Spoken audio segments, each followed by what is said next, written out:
Et c'est par la Ligue des Champions que commence cette actualité. 8e de finale de l'UEFA Champions League. Manche retour. City attend de pied ferme le RB Leipzig à l'Etihad Stadium à Manchester ce soir. Après le nul 1-1 à l'aller, les hommes de Guardiola en ont gros sur le cœur. Ils rêvent de réaliser un formidable triplé. Premier League, FA Cup, Ligue des Champions. Ce qu'aucun club anglais n'a fait en dehors du voisin Manchester United. C'était en 1999. Mais leurs 3 prochains matchs peuvent tout aussi bien leur faire perdre toute illusion, à commencer déjà par celui de ce soir, face donc à l'équipe des Allemands du RB Leipzig.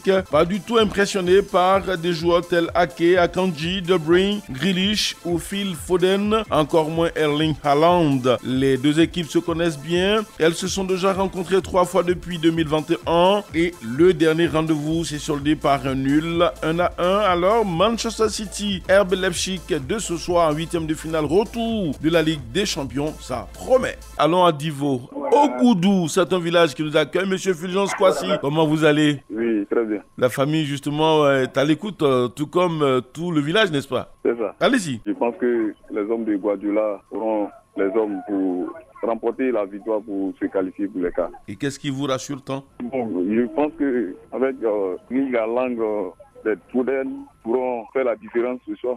D'accord, c'est bien noté. Quelques messages de nos amis internautes, à commencer par M. Draman Tuyo. Il dit ceci: City a les moyens nécessaires pour se qualifier et aussi, compte tenu donc de la vision de jeu de Guardiola, il mettra donc tout le paquet pour que dès l'entame de ce match, son équipe puisse surprendre l'adversaire, l'équipe allemande. Mais c'est le football, tout est possible. Donc attention aussi aux Allemands, ils peuvent faire mal à tout moment, surtout avec un certain Coucou Christopher, avantage donc pour les Citizens selon monsieur Dramantio. Il nous écrit donc depuis Napier, c'est Timoko Diagasuba. On a chopé un nouveau. Merci. Un autre message de nos amis internautes pour justement donner la parole à monsieur Costa Dasokro. Il dit ceci: certes à domicile et avec sa machine à but, le Norvégien Erling Haaland, City par favori, mais la Ligue des Champions est capricieuse et les Allemands là connaissent mieux cette compétition, donc attendons pour voir. Merci en tout cas à vous d'avoir tous écrit un message sur la page Facebook de Radio Côte d'Ivoire en un seul mot. Ils sont nombreux à nous avoir écrit. Merci. Allez Charles, dites-nous, quand on regarde un peu ce match, pour vous, est-ce qu'il y a de la place pour City?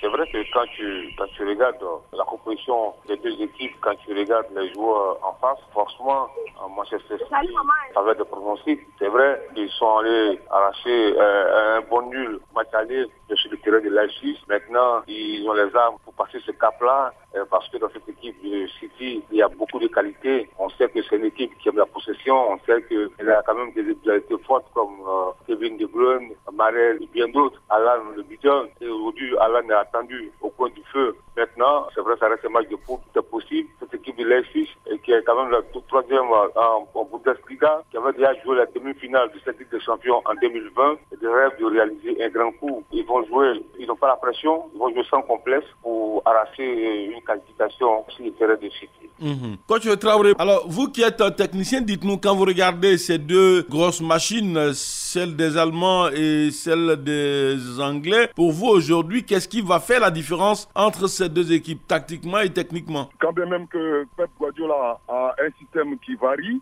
selon les réalités du match, quand on voit l'équipe de Leipzig, elle joue en 4-4-2, ça veut dire déjà que cette équipe-là va aller empêcher les Citizens de développer leur football en mettant le pied sur le ballon. Quand on joue en 4-4-2, c'est une occupation rationnelle de la largeur. Donc ça veut dire déjà qu'ils vont essayer d'empêcher cette équipe des Citizens-là de les affliger. Mais il faut reconnaître qu'en face, on a quand même une grosse machine au niveau des Anglais qui ont des véritables solutions en ce qui concerne une équipe qui veut les empêcher d'évoluer, et ils ont aussi les armes et ils ont les joueurs capables de pouvoir faire la différence. Mais c'est vrai que les Allemands ont un entraîneur à l'image de Marco Rose qui qui, lors du match aller, a réussi quand même à avoir un footing gagnant lorsqu'il a fait sortir Klostroman pour Henrich. On a vu quand même que l'équipe qui était totalement dominée en première période par les Citizens avec 83% de possession, cette équipe-là s'est métamorphosée directement avec un Tino Werner qui ont réussi quand même à renverser la vapeur pour obtenir le match nul. Et donc je vais dire que quelque part, cette équipe de Leipzig,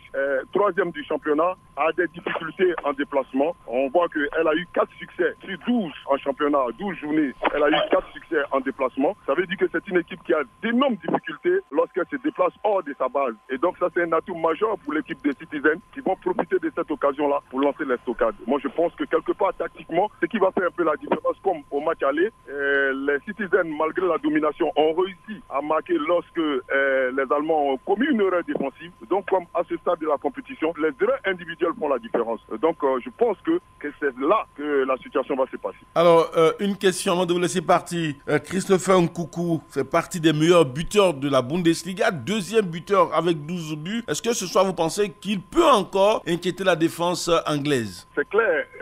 Nkunku était quand même c'est un joueur très intéressant. Depuis quand il était au Paris Saint-Germain, on a vu que c'est un jeune qui est sobre et qui est intelligent et qui sait se placer entre les intervalles et entre les lignes aussi. Et surtout, qui a le sens du but. S'il y a un Timo Werner qui est très rapide sur le côté, c'est sûr que ce jeune peut vraiment faire la différence quand il le faut. On l'a vu, Nkunku a déjà marqué presque 3 buts. On se rappelle lorsque Manchester City les avait battus 6-3. Il avait fait un triplé contre City. Et donc, ça veut dire quelque part qu'il y a une onde de la part du joueur. Vous savez, lorsque vous êtes un avant-centre et que vous avez déjà marqué une fois contre une équipe, c'est sûr que vous allez être psychologiquement très à l'aise face à cette équipe-là. Donc, c'est sûr que la moindre erreur, Nkunku, il sait comment se placer, il sait comment se déplacer et il sait aussi à quel moment il faut surprendre l'équipe adverse. Merci à vous, coach Traoré Lassina. Merci également à Chalio Dumandé. Merci à tous ces internautes qui nous ont accompagnés tout au long de cette émission. Merci également à nos auditeurs, Valentin Kwasi, Wassa Traoré. Merci à tous.